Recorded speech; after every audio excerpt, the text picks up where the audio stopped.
নমস্কার বন্ধুরা, আমি আবার এসেছি তোমাদের কাছে। পুষ্পিতা রায় বন্দ্যোপাধ্যায় তোমাদের জন্য এনেছি একটা খুব সুন্দর গল্প। আসলে বেশ কিছুদিন আগে শীতের রাতে ফিরবার সময় ঘন কুয়াশা দেখে মনে হচ্ছিল যেন একটা অপার্থিব জগৎ থেকে আমরা যেন একটা পার্থিব জগতের দিকে যাচ্ছি।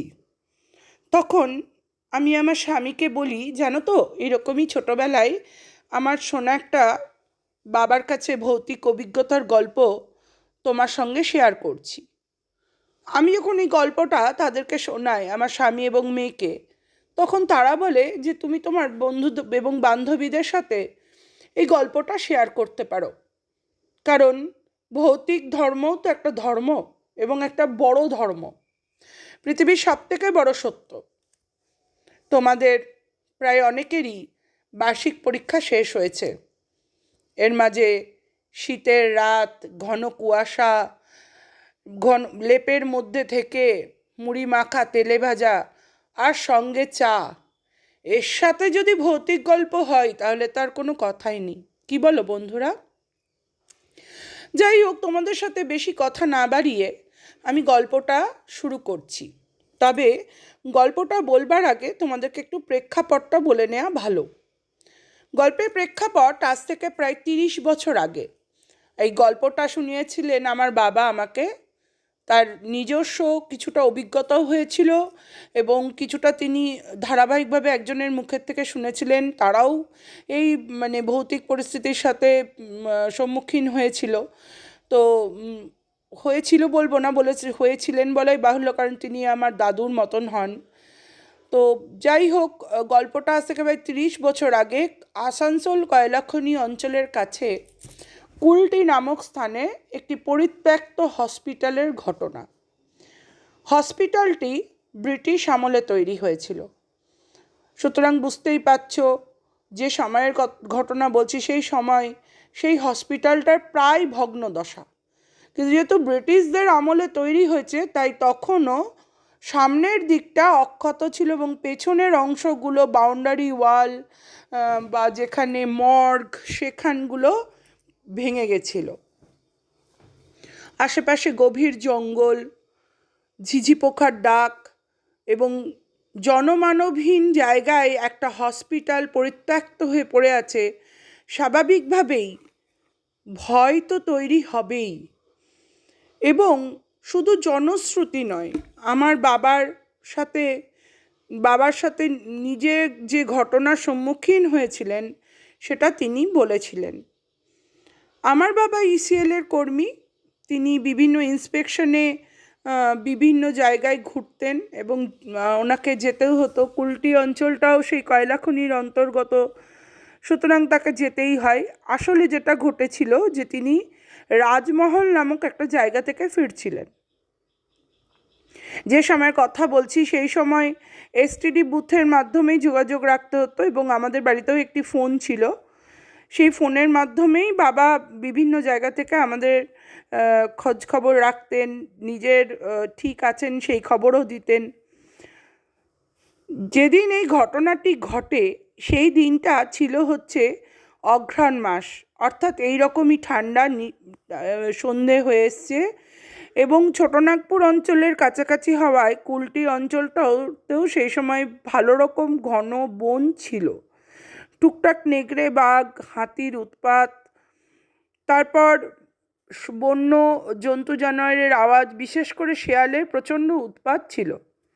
সেই সময় প্রায়ই বিভিন্ন জায়গা থেকে শেয়ালরা, বিশেষ করে খ্যাঁক শিয়ালরা ছোট ছোট বাচ্চা, মুরগি, জন্তু জানোয়ার মুখে করে তুলে নিয়ে যেত। তো আমার বাবা এবং তার সহকর্মীরা মিলেই 4-5 জন মিলেই রাজমহল গেছিলেন, কিন্তু পথিমধ্যে সবাইকে নামিয়ে দেওয়া হয়েছিল এবং শুধু আমার বাবাই ছিলেন যিনি আসানসোলে থাকতেন। বাবার সাথে সবসময় একটা গাড়ি থাকতো। বাবা ওই গাড়ি নিয়েই বিভিন্ন অঞ্চল ইন্সপেকশনে যেতেন এবং একজন ড্রাইভার কাকুই বাবার সাথে সবসময় থাকতেন, তার নাম সদাশিব কাকু। তিনিও কিন্তু ব্রাহ্মণ ধর্মের ছিলেন, পৈতে পড়তেন এবং পূজা পাঠ করতেন। বন্ধুরা, এই প্রসঙ্গে বলে রাখা প্রয়োজন, আমি কিন্তু কোনো বিশেষ সম্প্রদায়কে পক্ষপাতিত্বও করছি না, বা তাদেরকে নিয়ে কোনো রকম কোনো ধর্মীয় বিশ্বাসে আঘাতও দিচ্ছি না। এটা জাস্ট নিছক একটা কি বলবো, একটা নিজের সাথে ঘটে যাওয়া সত্যি ঘটনা। এখানে যদি আমি এটা না বলি তাহলে গল্পটা কোথাও যেন একটু অর্ধেক থেকে যাবে। এবং আরেকটা জিনিস, যে ধূম্রপান এবং মদ্যপান স্বাস্থ্যের জন্য সত্যি সর্বদা ক্ষতিকারক, সেটাও তোমরা মনে রেখো। তো যে প্রসঙ্গে গল্পটা শুরু হয়েছিল সেটা বলি। আজ থেকে প্রায় 30 বছর আগে সদাশিব কাকুর গাড়িতে করে আমার বাবা যাচ্ছিলেন। যদি সদাশিব কাকুর পরিবারের কেউ আপনারা গল্পটা শোনেন, প্লিজ আমার সাথে যোগাযোগ করবেন, কারণ আজ বহু বছর হয়ে গেছে। এই মানুষগুলো কোথায় আছে, কেমন আছে, কিছুই জানি না, কোনো খোঁজখবরই নেই। তো তিনি যখন কুলটি অঞ্চলে থেকে ফিরছিলেন, গাড়িটা হঠাৎই ঠিক ওই হসপিটালটার সামনেই হঠাৎ করে খারাপ হয়ে যায়। এবং সেই দিনকে কোইন্সিডেন্টই হোক বা যে কোনো কারণেই হোক, প্রচণ্ড মেঘ করেছিল, ঘন ঘন বিদ্যুৎ চমকাচ্ছিল, হালকা ঝোড়ো হাওয়া বইছিল। তো সদাশিব কাকু নিজেও একটু অবাক হয়ে যান, আমার বাবাও বলেন যে আজ 3-4 দিন পর বাড়ি থেকে ফিরছি, ভালো করে খাওয়া ঘুম হয় না, রাস্তায় ঘাটে কতক্ষণে যে নিজের ঘরে নিজের আস্তানায় ফিরবো, ছেলে মেয়েকে দেখবো, মন ছটফট করছে। আসলে তখন আমরা বেশ ছোটোই ছিলাম, তার মধ্যে আমি ছিলাম প্রচণ্ড দুষ্টু। আমার ভাই এবং আমার দিদিও ছিল, মানে আমরা 2 বোন 1 ভাই, কিন্তু তার মধ্যে আমি হচ্ছি প্রচণ্ড দুষ্টু। আমাদের 3 জনাকে নিয়ে বলতে পারেন যে আমার মায়ের নাজেহাল দশা। সেই কথা ভেবেই হোক বা নিজের পরিস্থিতিটা যে প্রচণ্ড ক্লান্ত, ক্ষুধার্ত, সব কিছু মিলিয়েই হোক, হঠাৎই মাঝ রাস্তায় গাড়িটা ব্রেক কষে দাঁড়িয়ে যায়। তো সদাশিব কাকু অনেকক্ষণ ধরে গাড়িটাকে স্টার্ট করবার চেষ্টা করলেও গাড়িটা চলতে পারে না।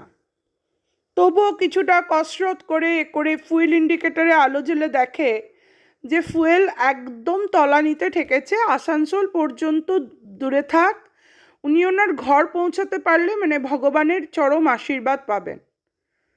তখন আমার বাবা খুব চিন্তায় পড়ে যান, এত দূর থেকে আসছেন এই আশাতে যে আজকে অন্তত গিয়ে বাড়িতে থাকতে পারবেন, বাড়ির খাবার খেতে পারবেন, ছেলে মেয়েদের সঙ্গ পাবেন, স্ত্রীকে দেখতে পাবেন, কিন্তু এইরকম পরিস্থিতিতে কিছুই করার থাকে না। তো তখন বলে তাহলে উপায়? তখন সদাশিব কাকু বলেন, কি করবেন সাহেব, এরকম একটা দুর্ঘটনা ঘটে গেছে, আমিও তেল মাঝ রাস্তায় ভরতে পারিনি, টানা চালিয়েছি, তো আজকের রাতটা কোনো রকমে আমার বাড়িতে কাটিয়ে দিন, আপনার কোনো অসুবিধা হবে না। তখন আমার বাবা বলেন যে দেখো সদাশিব, এমনি কোনো ব্যাপার নয়, তোমার বাড়িতে থাকতে আমার কোনো সমস্যা নেই, কিন্তু আমি যদি আজকে না ফিরি আমার স্ত্রী খুব দুশ্চিন্তা করবে। তখন সদাশিব কাকু বললেন, হ্যাঁ ঘটনা, বৌদি তো চিন্তা করবেন, এক কাজ করুন সাহেব, আমার বাড়ির সামনে একটা এসটিডি বুথ আছে, আপনি বাড়িতে ওখান থেকে ফোন করে জানিয়ে দিন যে এরকম অসুবিধা হয়েছে, তো কিছু করার নেই এই ক্ষেত্রে। তো আমার বাবা বলল ঠিক আছে তাই হবে, কি আর করা যাবে, এরকম দুর্যোগেরও রাত, মেঘও করে এসছে, তোমার এখানে তেলও নেই, আমি যাবই বা কী করে। কোনো রকমে গাড়িটাকে কসরত করে সদাশিব কাকু তার কুলটি মেন রোড থেকে যেটা বাইপাসের দিকে যায় সেই দিকে টার্ন নিয়েছে, যেখানে একটি পরিত্যক্ত হসপিটাল রয়েছে ব্রিটিশ আমলের। গল্পটার নাম হচ্ছে চোখ। তখনকার দিনে মানুষরা নানা রকম নামেই তাদেরকে অভিহিত করতেন, কেউ বলতেন নিশি, কেউ বলতেন নিশুতি, হ্যাঁ, কেউ বলতো নজরটু। ওখানে তখন কয়েকজন আদিবাসীরাও বাস করতেন, তারা বলতো নজর টরডু। তো এই টার্মটা তারা খুব ইউজ করতেন, ব্যবহার করতেন। তো সদাশিব কাকুর বলেন যে সাহেব, আজকে মনে হচ্ছে আপনি কেউই ভালোভাবে বাড়ি ফিরতে পারবো না। তখন বলছে কেন, কি হয়েছে? বললো দেখুন সামনে কি।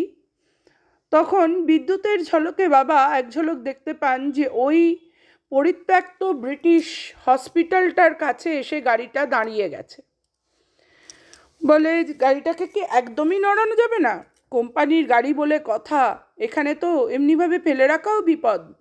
জনমানবহীন প্রান্তরে একটা গাড়ি পড়ে থাকবে, যে কেউ তো এসে চুরি করে নিয়ে যেতে পারে। তখন সদাশিব কাকু বলেন, না সাহেব, এটার গ্যারেন্টি আমি দিচ্ছি, এই হসপিটালের সামনে আর যাই হোক চুরি কোনো দিনও হবে না। তখন আমার বাবা বললেন, বটে, তা কীরকম? বলল, আজ তবে থাক, বাড়িতে চলুন, এখানে এই সমস্ত আলোচনা না করাই ভালো। তবুও আমি খানিকটা চেষ্টা করি, আপনি একটু বাইরে নেমে দাঁড়ান গাড়ির থেকে। বাবা নামলেন গাড়ির থেকে, জিনিসপত্র সাথে নিয়ে, তার হাতে একটা ছোট্ট সুটকেস, কারণ ওনাকে প্রায় দিনই বাইরে যেতে হয়। হসপিটালটার ঠিক মুখোমুখি একটা বড় বটগাছ এবং তার পাশে একটা ঝুপড়ি মতন, দেখে মনে হয় যেন চায়ের দোকান, ছোটোখাটো পাউরুটি বিস্কুট ফিস্কুট পাওয়া যায়, এবং তার পাশে একটা খোলা তাঁবু। সদাশিব কাকুকে জিজ্ঞেস করাতে বললেন, সকালবেলায় একজন আসে, টুকটাক জিনিস বিক্রি করে, কারণ এখান থেকেই অনেকে বাসে করে বিভিন্ন জায়গায় যায়, এটা একটা অলিখিত যাত্রী প্রতীক্ষালয়। বাবা বলল, আচ্ছা, কিন্তু বিকেলবেলা হলেই দোকানিকে আর পাওয়া যায় না। তো বাবা সামনে দিয়ে টুকটাক লোকে তখনও সাইকেল নিয়ে যাতায়াত করছেন। তখন সদাশিব কাকু বললেন, যাদের নিতান্ত পেটের দায় বা প্রচণ্ড অসুবিধায় পড়লে তবেই এই রাস্তা দিয়ে লোকজন যাতায়াত করে, নচেত নয়। সদাশিব কাকু এই অবধি বলে নিজের কাজে মগ্ন হয়ে পড়লেন। বাবা দাঁড়িয়ে আছেন, হঠাৎ করে দেখলেন এক ঝলক ভেজা গন্ধ, মাটি ভেজা সোঁদা গন্ধ। বুঝলেন বৃষ্টি আসতে দেরি নেই। তাই দ্রুত পা চালিয়ে বটগাছটার নিচে ঝুপড়িটার কাছে গিয়ে দাঁড়ালেন। প্রচণ্ড জোরে দমকা হাওয়ায় চারপাশটা কেমন যেন দুলে উঠল।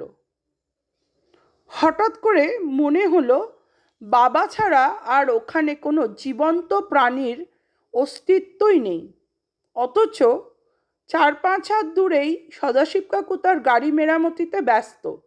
যদি গাড়িটাকে একটু ঠিক করে নিয়ে যাওয়া যায়, কারণ ওইখান থেকে ওদের বাড়ি কম রাস্তা নয়, অন্তত 1.5 কিলোমিটার তো হবেই। উনি একা থাকেন আলাদা ব্যাপার, সাথে সাহেব আছেন, সে একটা পরিশ্রম করে দূর থেকে আসছেন, তাকে হাঁটানো সেটা উচিত হবে না। আসলে তখনকার মানুষেরা বড় অতিথি বৎসল ছিলেন, তারা অতিথিকে দেবতার মতো শ্রদ্ধা করতেন। যাই হোক, তারপর বাবা ওখানে ওই বটগাছটার নিচে দাঁড়িয়ে থাকতে থাকতে একটা সিগারেট ধরালেন। হ্যাঁ, আমার বাবা সেই সময় ধূম্রপান করতেন। আমার বাবা বললেন, আমি যখন সিগারেটটা ধরালাম, ফস করে যেন দেশলাই জ্বালাতে হট করে মনে হলো যেন হসপিটালটা জীবন্ত হয়ে উঠল। আমরা বলেছিলাম, সে আবার কীরকম কথা, জীবন্ত হয়ে উঠল? বলল, কেন জানি না মনে হলো হট করে যেন দেশলাইয়ের আলোয় যেন গোটা হসপিটালটার মধ্যেও যেন একটা আগুন জ্বলে উঠল, একটা অদ্ভুত অনুভূতি হচ্ছিল। তারপর কিছুক্ষণ চুপচাপ নিস্তব্ধ, যেন মনে হচ্ছে কতক্ষণ কেটে গেছে আমি এখানে দাঁড়িয়ে আছি, অথচ আসার বড়জোর 10-20 মিনিট পেরিয়েছে। হঠাৎ করে দেখলাম চাপা ফিসফিস শব্দ, যেন কেউ বলছে, আয় আয় আয়, আমার কাছে আয়, আমি তোর জন্য অপেক্ষা করে আছি, আসবি না? বললো। এই আওয়াজটা হওয়ার পরেই আমার কীরকম যেন একটা ঘোর লেগে গেল, আমার হাত থেকে সিগারেটটা খসে পড়ে গেল, এবং আমি যেন সেই মন্ত্রমুগ্ধের মতো হসপিটালটার দিকে পা বাড়াতে লাগলাম। হসপিটালের গেটের কাছে এসে হঠাৎ দেখি আমার চারিদিক এরকম যেন ঝনঝন ঝনঝন করে কেঁপে উঠল। তারপর সদাশিবের ডাকে আমি স্তম্ভিত ফিরে ফেলাম। বলল, সাহেব, আপনি কোথায় গেছিলেন? আপনার হাতে সুটকেস কোথায়? তখন বলল, আমিও আমার জ্ঞান ফিরে পাওয়ার মতন করে বললাম যে, আমি জানি না, আমাকে যেন কেউ ডাকলো আর আমি যেন এইদিকেই হাঁটতে হাঁটতে চলে এলাম। বলা বাহুল্য, আমি যখন হেঁটে আসছিলাম আমার ঠিক মনে হচ্ছিল যেন আমার দিকে কেউ তাকিয়ে আছে। শুনে সদাশিব কাকু বললেন, যা ভেবেছিলাম তাই হলো। আমি ঠিকই ভেবেছিলাম আজকে নিশ্চয়ই কোনো একটা বিপদ হতে পারে, আর এখানে দাঁড়াবো না। ওর বড় টর্চ দিয়ে আমার মুখে আলো ফেলতেই আমি আমার জ্ঞানটা ফিরে পেলাম। দেখলাম হসপিটালের বিশাল বড় গেটের সামনে আমি দাঁড়িয়ে আছি। লোহার গেট, এই প্রান্ত থেকে ওই প্রান্ত, আরেক প্রান্ত অবধি বিশাল বড় লোহার গেট, শেকল দিয়ে বাঁধা। বলল, সাহেব আর এখানে দাঁড়াবেন না, চলুন। আমাকে প্রায় হাত ধরে টানতে টানতে সদাশিব নিয়ে এলো গাছের তলায়। সেখানে দেখি আমার স্যুটকেস পড়ে আছে হাত থেকে, এক ব্যাগ ভর্তি কাগজপত্র সব কিছুটা হলেও ছড়িয়ে গেছে, দেশলাই, সিগারেটের প্যাকেট পড়ে। সেগুলোকে চটপট কুড়িয়ে নিয়ে সদাশিব বললেন, চলুন, আর এখানে নয়, দ্রুত হাঁটলে বেশিক্ষণ লাগবে না, হয়তো এগিয়ে গেলে কিছুটা ভ্যান রিক্সাও পেয়ে যেতে পারি। চলুন চলুন সাহেব, আর দেরি না, গাড়ি এখানে থাক, কিচ্ছু হবে না, আমি গাড়ি লক করে দিয়েছি। বলে সদাশিব আমাকে দ্রুত হাত ধরে টানতে টানতে ওর বাড়ির দিকে নিয়ে চলল। যেখানে গিয়ে হসপিটালটার বাউন্ডারিটা শেষ হয়েছে, সেই জায়গার একটা অংশ ভাঙা। সেই ভাঙা অংশ দিয়ে কেনই জানি না আমার মন হঠাৎ বলে উঠল, কেউ যেন আমার পিছু নিয়েছে। হঠাৎ করে ভীষণ কৌতূহলী হয়ে পেছন দিকে ঘুরে তাকাতেই দেখলাম হসপিটালের একটা অংশ দিয়ে আগুনের লেলিহান শিখা বেরিয়ে আসছে। আমি সদাশিবকে বলতে যেতেই বলল, কোথায় সাহেব, কোথায় লেলিহান শিখা? কোথাও কোনো আগুনের শিখা নেই, দেখুন। আবার পিছন ফিরে দেখি, না, সত্যিই তো কোথাও কিছু নেই। তাহলে কি আমি ভুল দেখছি, নাকি পথশ্রমে সত্যিই বড্ড বেশি ক্লান্ত হয়ে পড়েছি? যাই হোক, নিজের মনেই আপন মনেই বিড়বিড় করতে করতে যাচ্ছি। আর একটু পরেই বুঝলাম অস্পষ্টভাবে সদাশিবের মুখে হনুমান চালিসা পাঠ। সে মনে মনে হোক বা বিড়বিড় করে হোক, হনুমান চালিসা পাঠ করতে করতে আমাকে নিয়ে যাচ্ছে। প্রায় বলতে পারো একদম দুহাত দিয়ে বেরি দিয়ে আমাকে ধরে ধরে নিয়ে যাচ্ছে। কিছুটা আসতেই হঠাৎ করেই দেখি একজন লোক ভ্যান নিয়ে যাচ্ছে।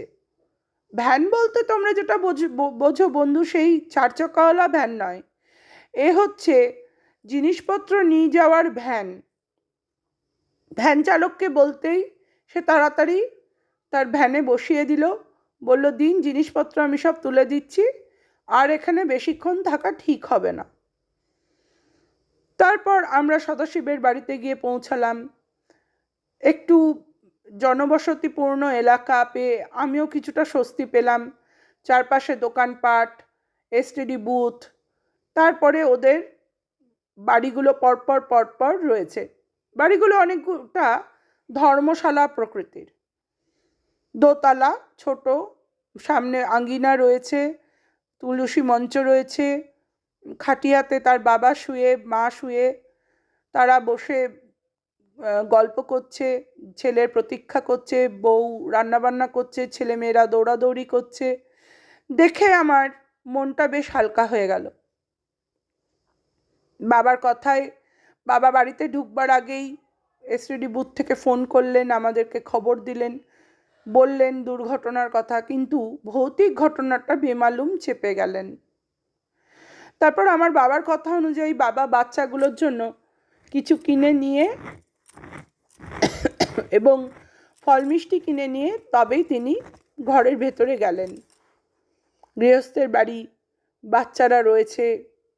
আমার বাবা সত্যি এই জিনিসগুলোকে খুব মান্যতা দিতেন, অবশ্যই সেটা করা উচিত বলে আমিও মনে করি।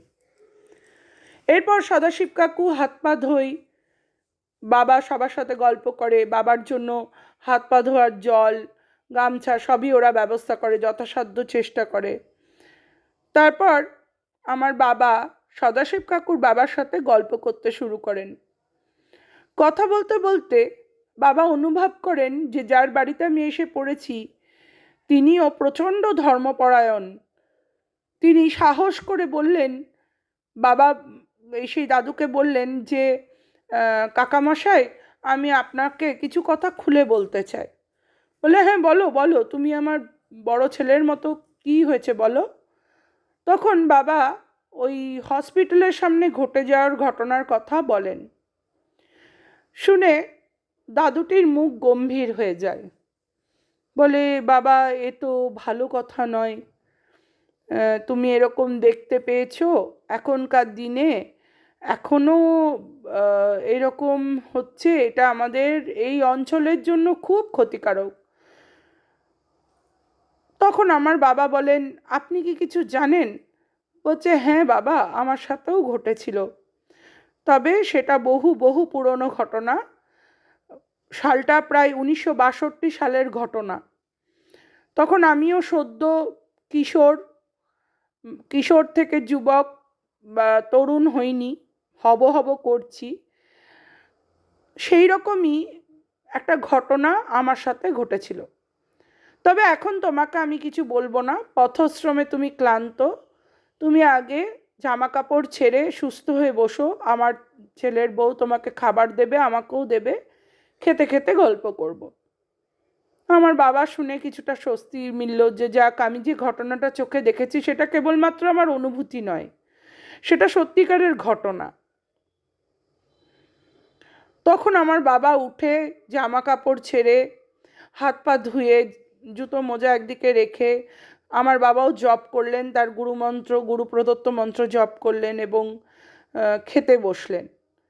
খেতে বসে কাকামশাই যে গল্পটি বলেছিলেন সেটা এরকম, যে 1962 সালের ঘটনা। তখন কাকামশাইয়ের বাবা মার তিনি একমাত্রই সন্তান, তার নাম অমিত, এবং তার বন্ধু মদন, তিনি প্রায় অনাথ। তিনি এই অমিতদের বাড়িতেই প্রায় থাকতেন, মাঝে মাঝে তার একটা ছোট্ট ঠিকানা ছিল, সেখানে যেতেন। দুজনে একই পাড়ার না হলেও বাড়িটা খুব একটা দূরে ছিল না। তখন তরুণ ছেলে, পড়াশোনা খুব একটা হয়নি, কাজের চিন্তায় সারাদিন ঘুরতেন, তো টুকটাক কাজ করতেন, এতে দুজনারই সংসারই বেশ ভালো মতনই চলে যেত। একদিন অমিত মানে দাদুটা একটা ভালো কাজের সন্ধান পেলেন। ওখানকার একটা কারখানায় একটা স্থায়ী চাকরি হলো এবং ভালো মাইনে। বাড়িতে পুরো খুশির হাওয়া বয়ে গেল। সেই আনন্দে সেই দাদুটা মানে অমিতের বাবা তাকে একটা ঘড়ি গিফট করেছিল। সেই ঘড়িটা ছিল খুব সুন্দর, তখনকার আমলে সেই ঘড়ির দাম বিশাল। তো সেই আনন্দে অমিত আর মদন বলল, চল আজকে আমরা দুজনে মিলে খুব মজা করব।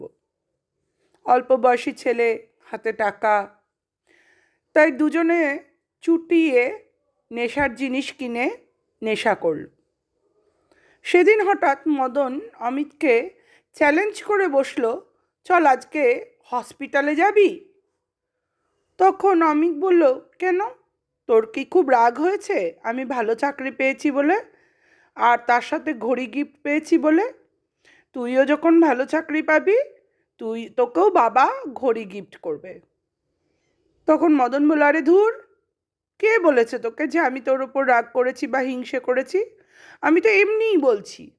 আসলে সবাই খুব বলে ওখানে নাকি একটা চোখ রয়েছে। সেটা কিসের চোখ, মানুষের চোখ নাকি অন্য কিছু? তখন বলছে, কি দরকার, একটা অতিপ্রাকৃত জায়গায় যাওয়ার কোনো ইচ্ছে নেই। বলাই বাহুল্য, সেই সময় ওখানে আরও লোক কম থাকতো। আসলে ওই অঞ্চলটি বিহার সংলগ্ন অঞ্চল, বিহার ঝাড়খণ্ড সংলগ্ন অঞ্চল হওয়ায় আস্তে আস্তে বহু বিহারি মানুষ সেখানে বসতি স্থাপন করেন এবং কিছু আদিবাসী পরিবার, কিছু সাঁওতালরা সেখানে থেকে যান। বন্ধুরা, আমি আগেই বলেছি, আমার কোনো জাতপাত বা কোনো ধর্মীয় বিশ্বাসে আঘাত দেবার কোনো ইচ্ছা নেই। এটা একটা সত্য ঘটনা, যাতে তোমরা সেই সময়টাকে অনুভব করতে পারো বলে আমি অনেকটা বিশদে তোমাদেরকে বর্ণনা করছি। তবে তোমরা কে কোথা থেকে শুনছো সেটা কিন্তু আমাকে অবশ্যই জানিও, তাহলে আমারও খুব ভাল লাগবে। হয়তো অনেকের সাথে আমার আবার যোগাযোগ হয়ে যাবে।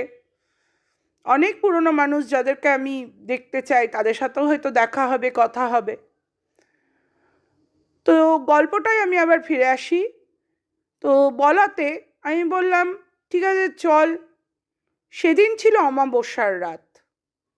বন্ধুর প্ররোচনায় হঠাৎ করে কি যে মাথায় চাপলো, বললাম চল চল আজকে যাই, যা হবে হবে। তারপর গেলাম। হসপিটালের গেটে এসে আমরা ওখানে দাঁড়িয়ে গেলাম। দেখলাম হসপিটালটার পুরো একটা প্রান্ত থেকে আর একটা প্রান্ত বিশাল বড় গেট, চাকা লাগানো গেট, আর গেটের আরেকটা প্রান্ত শেকল দিয়ে বাঁধা। তখন আমি আমার বন্ধুকে বলি, এই কি করে ঢুকবো? এত বড় গেট ভেঙে কি করে যাই?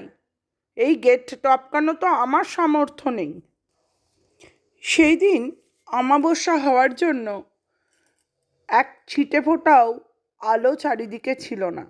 তখন আরও ঘন অন্ধকার, চারপাশে ঝিঝি পোকার ডাক, আশেপাশে ছোটোখাটো জঙ্গলের ঝোপ পরিবেশকে আরও ভয়াবহ করে তুলেছিল।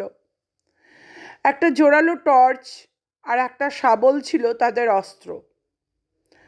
বলল কিছু না হোক বন্য জন্তু কিন্তু ভেতরে থাকতেই পারে। তারপর তারা অনেকক্ষণ ধরে ওই শেকলটাকে ধরে টানা হেঁচড়া করাতে শেকলটা ছিঁড়ে যায়। আসলে বন্ধুরা, লোহার জিনিস জল পড়ে পড়ে মরচে ধরে গেছিল।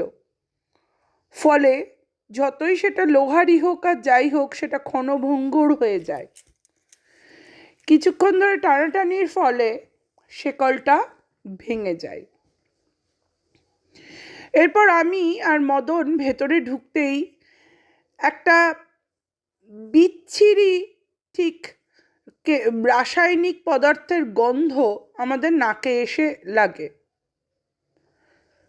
আমরা ভাবি হসপিটালে কেউ নেই, চারিদিকে ভাঙা কাঁচ, ইতি উতি গাছ, ইটের খাঁজে সাপ খোপ থাকতে পারে, কিন্তু রাসায়নিক পদার্থের গন্ধ, তাহলে কি ভেতরে কোনো সমাজ বিরোধীদের আস্তানা ঘটেছে? আমার বন্ধু মদন সেই সবের ভ্রুক্ষেপ না করে হঠাৎ দেখি গট গট করে সামনে মোরাম বেছানো জায়গাটার মধ্যে এগিয়ে চলেছে। এখন আমরা যেখানে দাঁড়িয়ে আছি সেটা হচ্ছে হসপিটাল কম্পাউন্ড, অর্থাৎ বাগান পেরিয়ে একটা বড় ঢালু জায়গা, তারপরে গাড়ি বারান্দা, যেখানে অ্যাম্বুলেন্স এসে দাঁড়ায়, রোগীদের নামায়, সেই জায়গা যেখান থেকে স্ট্রেচারে করে রোগীকে ভেতরে নিয়ে যায়। আসলে শাটারের জানলা দরজার পাল্লা সবই সমাজবিরোধীরা খুলে নিয়ে চলে গেছেন। আস্তে আস্তে মদন যেন কোন আক্রোশে এগিয়ে চলেছে। হঠাৎ করে দেখি মদনের এক হাতে টর্চ আর আরেক হাতে লম্বা সাদা জারিকেন। ও পাগলের মতন টর্চটা রেখে লম্বা সাদা জারিকেনের থেকে কি যেন হসপিটালের গায়ে ছিটাতে শুরু করলো। আমি গিয়ে বললাম, মদন, এই মদন, মদন। মদনের কোনো হুঁশই ছিল না। তার গায়ে হাত দিতে দেখি গা পুড়ে যাচ্ছে, প্রচণ্ড গরম। তারপর বলি, এই মদন, মদন, তুই হসপিটালের গায়ে জল ছিটাচ্ছিস কেন? হঠাৎ করে দেখি মদন আমার দিকে ঘুরে তাকালো। দেখে তো আমি ভয়ে শিউরে উঠলাম। ওই টর্চের আবছা আলোতে দেখি মদনের চোখগুলো লাল আগুনের ভাঁটির মতন জ্বলছে, আর একটা ঘ্যাস ঘ্যাসে গলায় বলছে, চুপ কর, চুপ কর, আমি এখনই সব কিছুকে পুড়িয়ে জ্বালিয়ে শেষ করে দেবো। এই হসপিটাল আমার ছেলেকে কেড়েছে, এই হসপিটাল আমার স্ত্রীকে কেড়েছে, আমি কাউকে বাঁচতে দেব না। সরে যা, সরে যা এখান থেকে। আমি স্তম্ভিত হয়ে গেলাম। বললাম, মদন তুই কি করছিস? তুই কি তোর মধ্যে আছিস? মদন, মদন। মদন তখন ফোঁস ফোঁস করে জ্বলছে, প্রচণ্ড আক্রোশে গোটা ঘাসের আগাছাকে তুলে ফেলছে একটা দেশলাইয়ের আশায়। বুঝলাম ও আর ওর মধ্যে নেই। তখন আমার গোটা শরীরে ঘাম ঝরতে শুরু করেছে। সময়টা গরমের সময় না হলেও আমি বেশ ঘেমেও গেছিলাম, সেটা আমার স্পষ্ট মনে আছে। বলে দাদুটা কিছুক্ষণ থামলেন। তারপর আমার বাবাই খুব আগ্রহের সাথে জিজ্ঞাসা করলেন, কাকাবাবু থামলেন কেন বলুন? তারপর দাদু একটু জল খেয়ে বললেন, তারপর আমার মনে আছে আমি আমার জীবনের সমস্ত শক্তিকে যেন একত্র করে ঠাকুরকে স্মরণ করতে লাগলাম। সে আমার ইষ্টদেবকে বললাম, ইষ্টদেব আমরা বিপদে পড়েছি, এ নিয়ে আর কোনো সন্দেহ নেই, আপনি আমার বন্ধুটাকে বাঁচান। হঠাৎই খুব জোরে জোরে গাঁক গাঁক করে আওয়াজ করে মদন আমার সামনেই মাথা ঘুরে পড়ে গেল। আমি ভাবলাম বোধহয় ও আর বেঁচেই নেই। কিন্তু কোনো রকমের টর্চের আলো জ্বালিয়ে ওকে জলে একটু ছেটা দিতেই ও আমার দিকে তাকালো। দেখলাম ও আগের মতনই স্বাভাবিক। বলল, আমি আমি কোথায়? অমিত, অমিত, আমি কোথায় অমিত? আমি বললাম, তুই বুঝতে পারছিস না আমরা কোথায় আছি? হ্যাঁ, এতক্ষণ এখানে কি হচ্ছিল বলতো? কি কি ঘটছিল? আমি তো আমি তো আমি তখন বললাম, তুই কিছু বুঝতে পারছিস না না? বললো না, না আমরা কিন্তু বুঝতে পারছি, চল আর বেশি দেরি করা যাবে না। এখনও মূল হসপিটাল প্রাঙ্গণটা অনেকটা দূরে, এটা তো আউটডোর। তখন বলল, আমরা এখনও মূল হসপিটালে পৌঁছাইনি? আমি বললাম, না, এটা তো কেবল একটা প্রাথমিক চিকিৎসা কেন্দ্র নয়, একটা বড়সড় হসপিটাল। সেখানে অর্থ, শিশু বিভাগ, নারী বিভাগ, এমনকি ছোটোখাটো খনি দুর্ঘটনার লোকদেরকেও এমার্জেন্সিতে আনার ব্যবস্থা রয়েছিল। সেই এমার্জেন্সির সামনেই আমরা দাঁড়িয়ে আছি। তখন বলো, না না আর এখানে দাঁড়ানো যাবে না, বুঝলি? আমি বললাম, হ্যাঁ চল, শিগগির চল, বেরিয়ে আসি। তো আমরা টর্চটা নিয়ে আর জারিকানটা ফেলে দিয়ে চলে আসছি। হঠাৎ করে পেছন থেকে একটা নারী কণ্ঠের আওয়াজ, কোথায় যাচ্ছ? কোথায় যাচ্ছ তোমরা? বাচ্চাটাকে নিয়ে যাও, বাচ্চাটা তোমাদের জন্য কাঁদছে, খোনা গলায় যেন কে বলছে। আর তার সাথে শত সহস্র কান্নার আওয়াজ ভেসে আসছে। আমি আমার মনকে প্রবোধ দিলাম যে এটা শেয়ালের কান্নার আওয়াজ। আমি বললাম, মদন কিছু না, তাকাবি না পেছন ফিরে, চল আগে পালা এখান থেকে। তখন সবাই বলছে, কোথায় যাচ্ছ? অনেকগুলো নারী কণ্ঠের আওয়াজ। আমি আর মদন কোনো রকমে হিচড়াতে হিচড়াতে তাকে নিয়ে চলে আসি। হসপিটালের বাইরে এসে দেখি মদনের শরীর কেটে গেছে, রক্ত ঝরছে হাত থেকে। বুঝলাম আর এখানে থাকা ঠিক হবে না। তখনও একটা কণ্ঠ যেন আমাদের পেছন করে যাচ্ছে, কোথায় যাচ্ছ তোমরা? কোথায় যাচ্ছ? জারিকানটা নিয়ে যাও, আগুন জ্বালবে না? তখন আমি মদনকে বলি, না রে মদন, আর এখানে না, চল শিগগির চল। আমরা প্রায় কিছুটা রাস্তা দৌড়াতে দৌড়াতে আসার পর দেখি সামনে আমার বাবা আসছেন সাইকেল নিয়ে। দুজনাকে তো প্রচণ্ড ধমক দিলেন, বললেন, এক অমাবস্যার রাত, তার মধ্যে দুজনে নেশা করেছো, তোমাদের লজ্জা করে না? তুমি না একটা ব্রাহ্মণ পরিবারের ছেলে, তোমার গায়ের পৈতে কোথায়? আমাকে প্রচণ্ড তীব্র ভর্ৎসনা করে বলে উঠলেন। মদনকে তো দেখে তিনি বুঝতে পারলেন যে কি ঘটেছে না ঘটেছে। বললেন, চলো, আর এক মুহূর্ত এখানে নয়, একে অমাবস্যার রাত, তার মধ্যে তোমরা ওই হসপিটালে গেছিলে, আমার বারণ শুনতে পারো না? কেন শোনো না? আমাদেরকে প্রায় দুজনাকে ঘাড় ধরে টানতে টানতে দুজনাকে বাড়িতে নিয়ে এলেন। মদনের সেবা শুশ্রূষা করতে গিয়ে দেখলেন প্রচণ্ড ধুম জ্বর এসছে ছেলেটার। তখনই বললেন আমার মাকে যে তুমি এদের খেয়াল রাখো, আমি শিবজি প্রসাদকে ডেকে নিয়ে আসি। শিবজি প্রসাদ ছিলেন আমাদের কুলপুরোহিত, তিনি ছিলেন আজীবন ব্রহ্মচারী। শিবজি প্রসাদকে ডেকে নিয়ে এলেন, তাকে সমস্ত ঘটনার কথা খুলে বললাম। বলল, তোমরা খুব জোর বেঁচে গেছো, তবে মদনকে বাঁচানো যাবে বলে আমি বুঝতে পারছি না। উনি তখনই কিছুটা সর্ষে পোড়া দিয়ে আমাদের প্রথমে ঘরটা বেঁধে দিলেন, তারপর সারা রাত্রি ধরে হনুমান চাল্লিশা পাঠ করলেন। তখনও মদন গো গো করে ঘুমের ঘোরে ভুল বকছিল আর প্রবল জ্বর, আমরা কেউ সারা রাত ঘুমাতে পারছি না। ভোরবেলার দিকে তিনি বললেন, মনে হয় এবারের মতন বিপদটা কেটে গেছে, তাহলে আমি আমার ঘরে ফিরে যাই, এখনো তো সূর্য উঠতে দেরি আছে। তখনই হঠাৎ করে মদন ঘুমের ঘোরে উঠে বসে দেখছি চোখ দুটো বন্ধ, তো তার হাত ধরে বলছেন, আমাকে ছেড়ে যাবেন না, আমি এখনও কান্নার আওয়াজ শুনতে পাচ্ছি। বলছে, কোথায় কান্নার আওয়াজ বেটা? বলছে, ওই যে আসছে কান্নার আওয়াজ। তখন আমরা সবাই চুপ করে দরজার দিকে তাকিয়ে দেখি যে হ্যাঁ, হালকা হলেও দরজার বাইরে থেকে একটা হালকা কান্নার আওয়াজ আসছে এবং সেটা নারী কণ্ঠের কান্নার আওয়াজ। তখন উনি বললেন, সর্বনাশ, তার মানে তারা তোমার পিছু নিয়েছে, তোমার 3 দিন ঘর থেকে বেরোনো বন্ধ, আর তুমি কোনোদিনও নেশাদ্রব্যকে স্পর্শ করবে না, তুমি কথা দাও।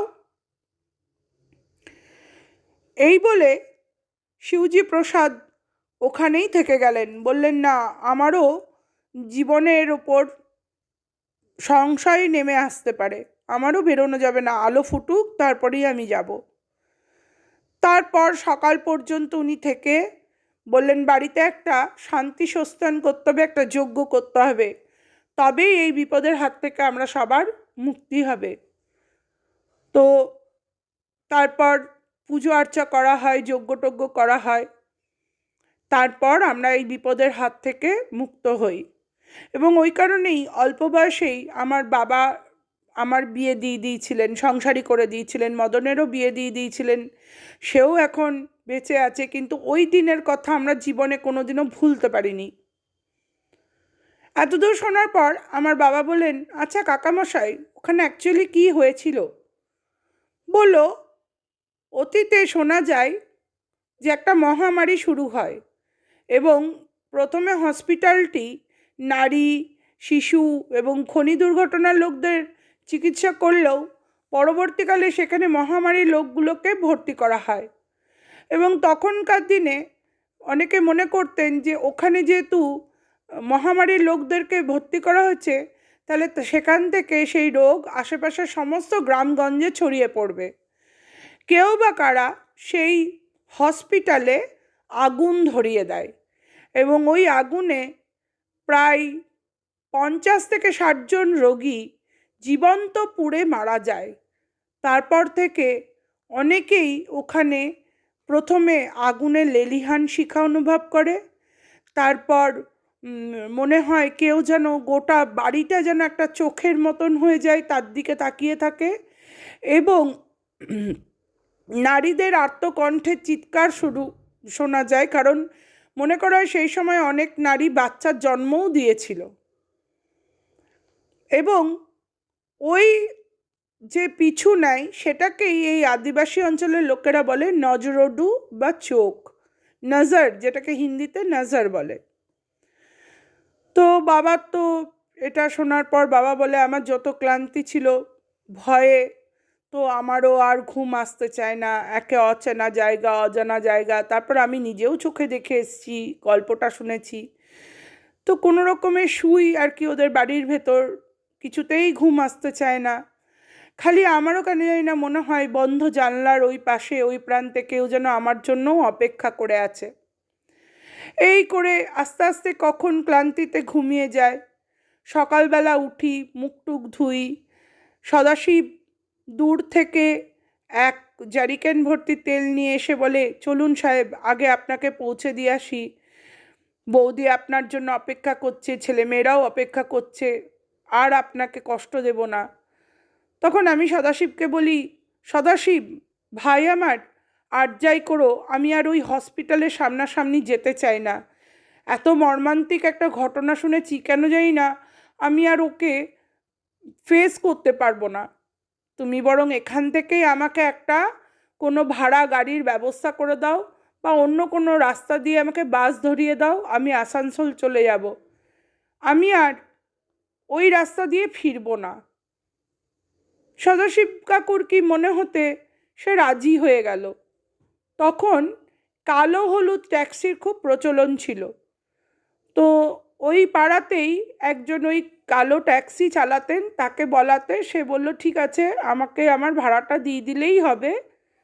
তিনি আমার বাবাকে অন্য রাস্তা দিয়ে বাড়িতে পৌঁছে দেন। তারপর বাবা ঘরে এসে হাত পা ধুয়ে বাড়িতে রেস্ট নিয়ে সবিস্তারে আমার মাকে এই ঘটনাগুলি খুলে বলেন, এবং আরও কয়েকদিন পর আমাদেরকেও এই ঘটনাটা বলেন। তোমাদের কেমন লাগলো বন্ধুরা?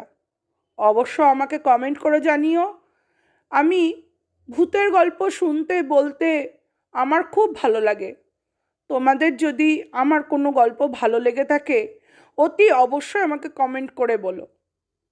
নমস্কার।